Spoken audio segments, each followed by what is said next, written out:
views and opinions expressed within the following program are solely those of the individual. These views and opinions do not necessarily represent those of Shaw TV. Hey Calgary, I'm Kevin Chorney. It's November 14th, and this is Calgary Now.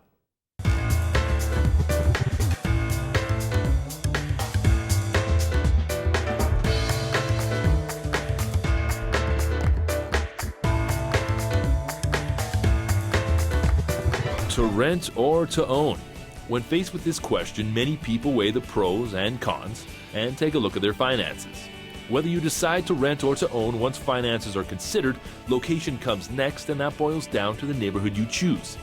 Surely priorities, values are going to vary from person to person, but it can be agreed upon that most would prefer a safe and clean neighborhood, renting or owning. Opinions may diverge though when it comes to the number of rental properties in a neighborhood. Do rental properties adversely affect nearby property values? There are horror stories from both sides, slumlords taking advantage of ill-informed renters, and tenants trashing spaces that don't belong to them. How important is the landlord-tenant relationship to the community? And can more be done to ensure this relationship doesn't deteriorate the community as a whole? Calgary currently has a dismal rental vacancy rate at less than 1%. This has no doubt resulted in a growing number of absentee landlords and many tenants essentially without recourse to address their issues. Hopefully, increasing the vacancy rate by way of legalized secondary suites can help alleviate not only affordable housing issues, but also hardships faced by many renters. Unfortunately, an increase in rental properties is not always embraced by all in the community. New challenges will no doubt be presented, and this will more than likely require a little give and take from all involved. My guest and I are sitting down in just a moment to discuss. Get at us on Twitter at Calgary Now Show and give us your 2 cents. To get the ball rolling, let's hear from Adam from the Rant Pack. I think landlords versus tenants in Calgary shouldn't even be a versus. It should be a coexistence. There are laws on the books to protect both sides. I do think myself personally that sometimes the law protects the landlords a little bit more than the tenants because they're perceived as the ones with power. They have something the tenants want, especially in Calgary, the 1% vacancy rate. I do think that there needs to be some more protection for the tenants, but then again, the landlords have invested interest in the property, so where do you go from there? Hey Calgary, thanks for joining us tonight. Tonight we're happy to have Mike Crawford from the Bowness Community Association and Brett Turner from Redline Real Estate.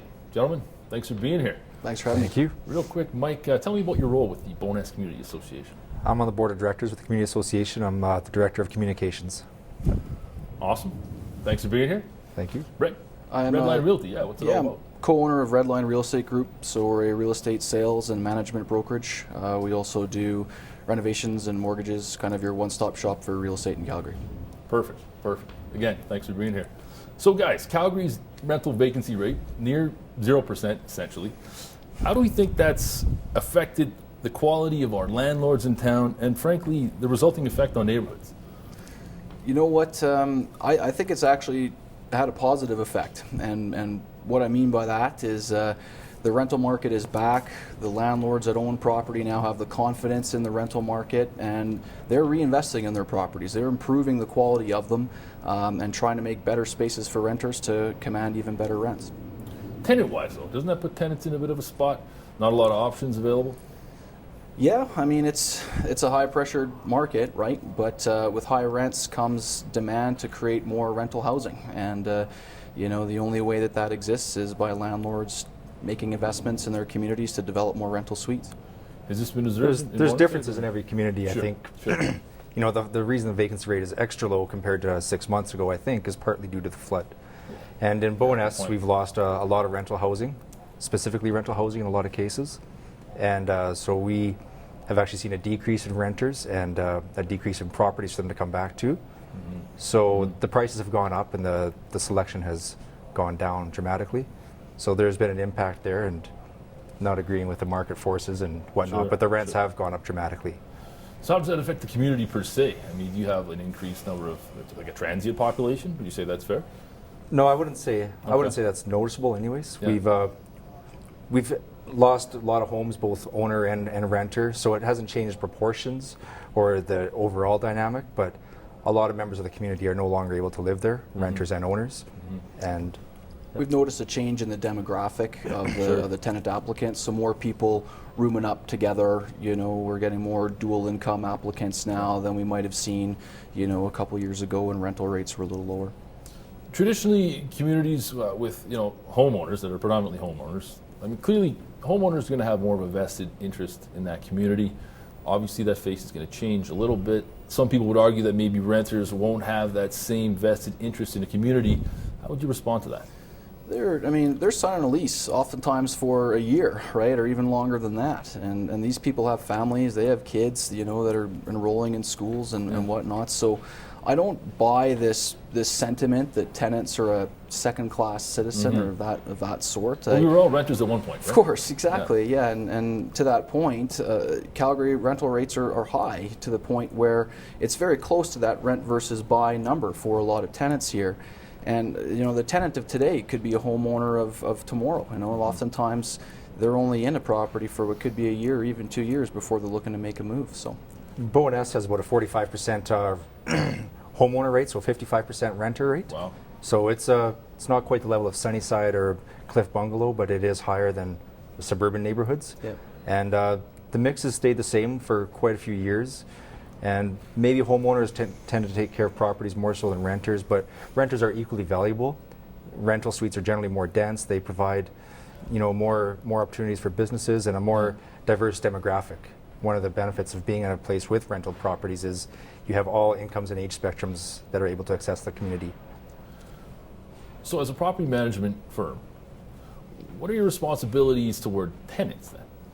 Well, there's a lease goes two ways, right? So a landlord has covenants they make to a tenant, same way as a tenant has a covenant to pay the rent. So it's ensuring that the property is in the condition as it was when the lease was signed. So if something is breaking, the landlord has got to be there right away to fix it. They're required to provide safe housing.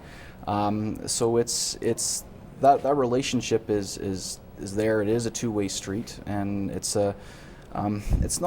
not this, you know, versus kind of battle, one versus the other or anything like that. It's the good leases, they work in harmony. You know, if the tenant is good to the property and there's not a lot of calls, generally landlords stay away from them and stay off their back. It just seems that relationship, that tenant-landlord relationship, would be paramount to that tenant actually having that sense of belonging and pride in the community. I mean, if the landlord's not looking after the home, I mean, how inclined is the tenant to look after the community?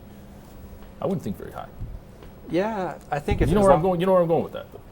Somewhat, but I think if the tenant has a lease, they have a contract, they're on equal footing somewhat. Yeah.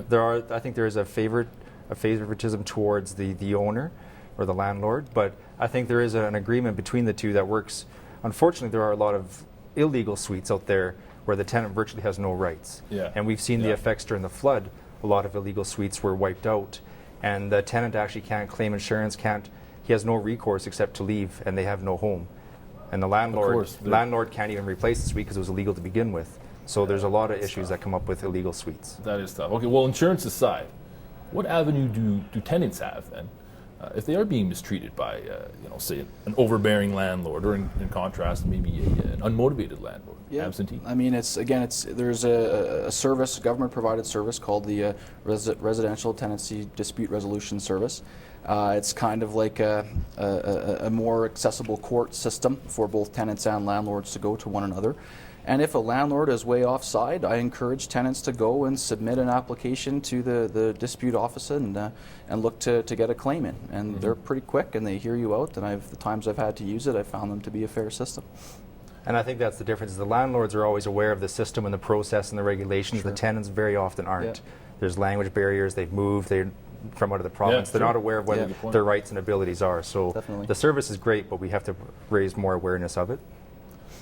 Yeah, absolutely. Is that part of your angle, to try and raise that awareness amongst tenants? I'm all for greater disclosure and keeping things above board. I mean, I run a professional property management company, and you avoid issues by clarity of communication and setting expectations properly, both for the owner and for the tenant, right? If an owner wants us to get a great rent and we can't do it because the suite won't handle it, and we've got to tell them, you've got to make it a little bit nicer, you've got to provide new flooring. Well, I have to have that conversation with the owner.